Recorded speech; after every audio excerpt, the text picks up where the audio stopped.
Violet? Violet.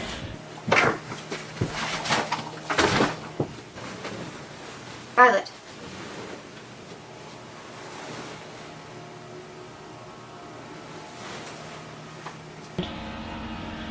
Noah? Yeah, we have a problem. I don't understand. You and I are both fine. Maybe it's just because she's so sleep deprived? Well, like, you wouldn't think that after all that sleep she'd look like that. She looks miserable. I am never sleeping again. We'll take her to the clearing and spend a few hours before school starts. Fine by me. I can study for my psychology test. What's up with her? Hungover? Shut up, no. Okay, maybe not hungover. High? Ooh, or both.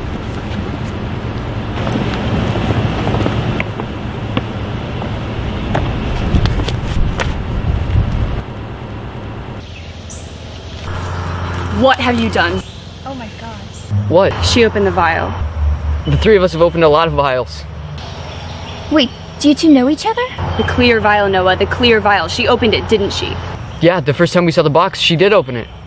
But it was empty though. I know it was empty. What is going on?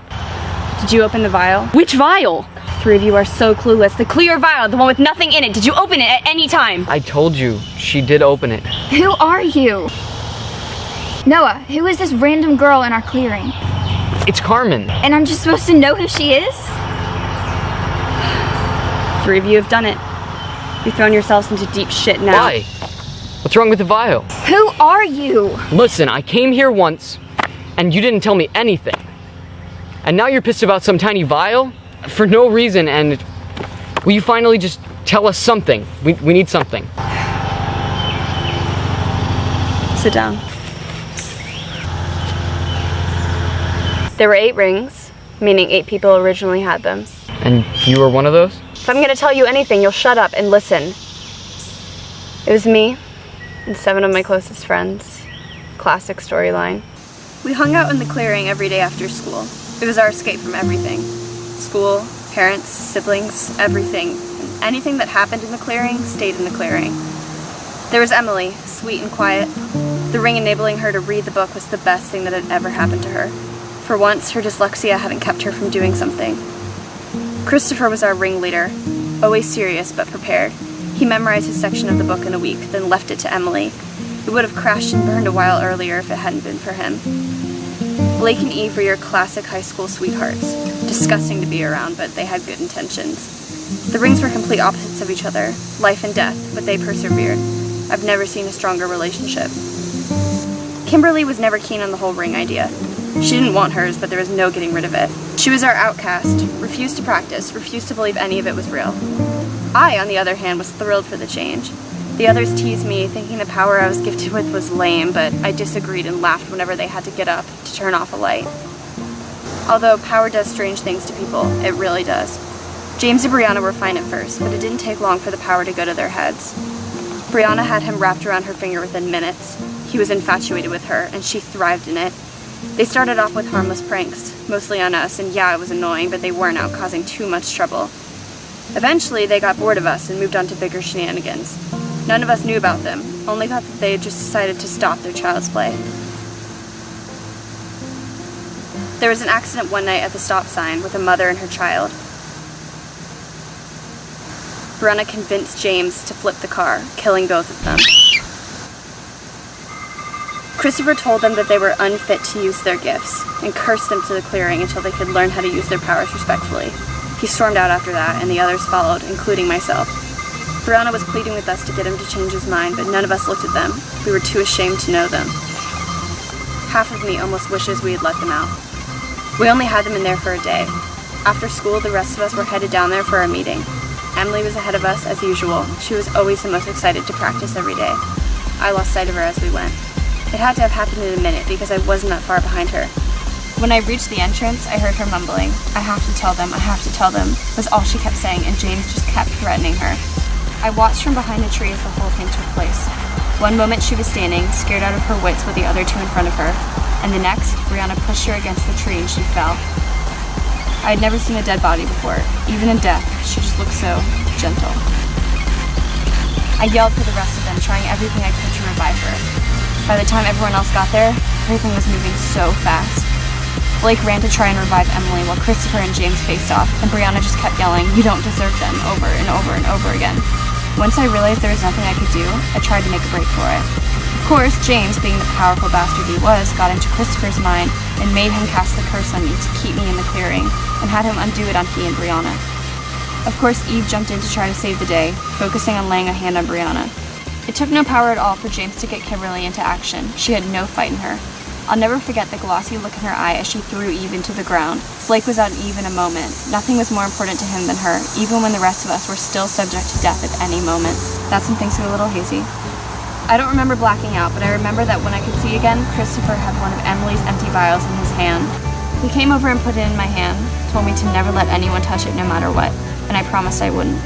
He smiled at me, and then Blake was helping Eve out of the clearing, Christopher following him, Emily in his arms.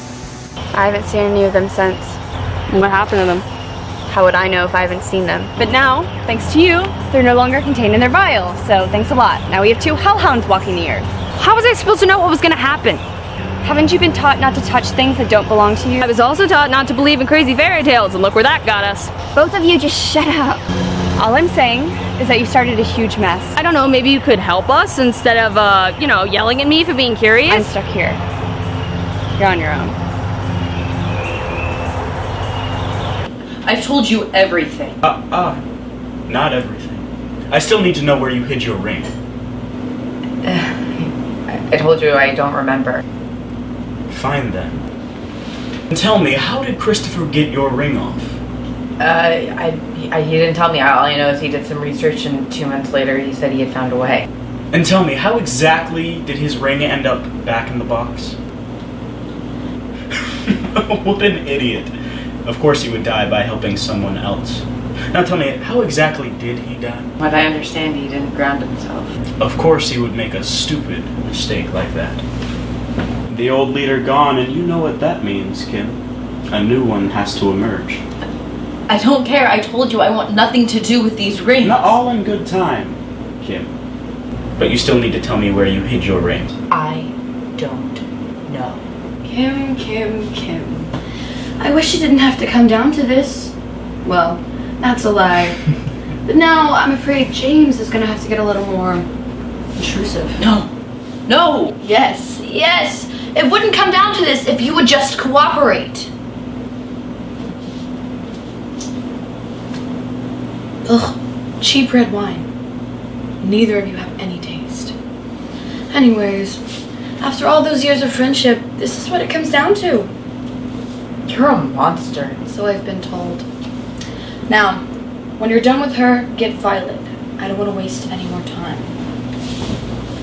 Oh, goodbye, old friend. Rest easy.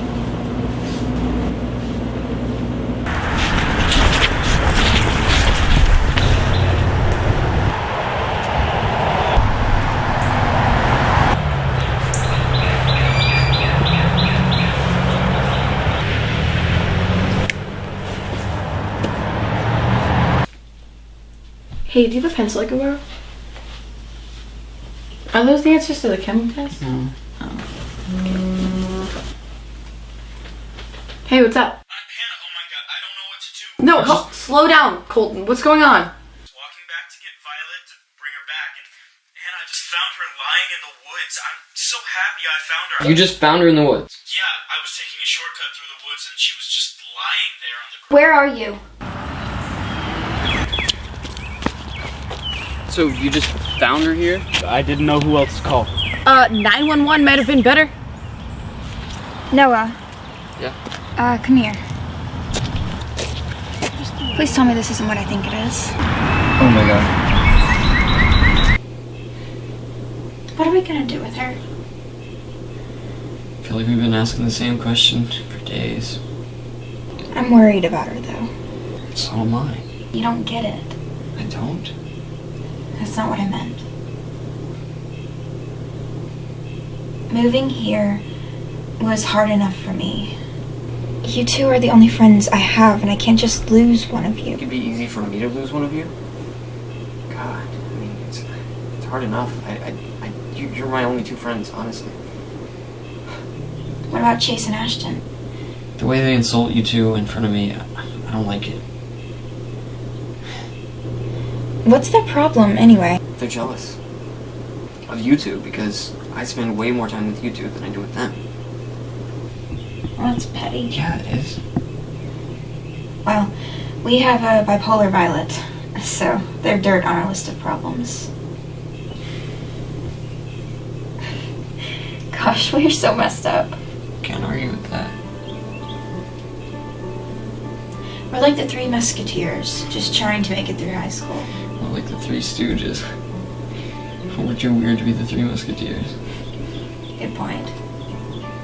No, but in all seriousness, everything's gonna be fine. I have faith in that. It's like we're part of some really cheesy, dramatic sitcom. I mean, we should write one. Honestly, after all this, I feel like we'd be pretty good at it. Hit the ground, and I was on my own, alone in a big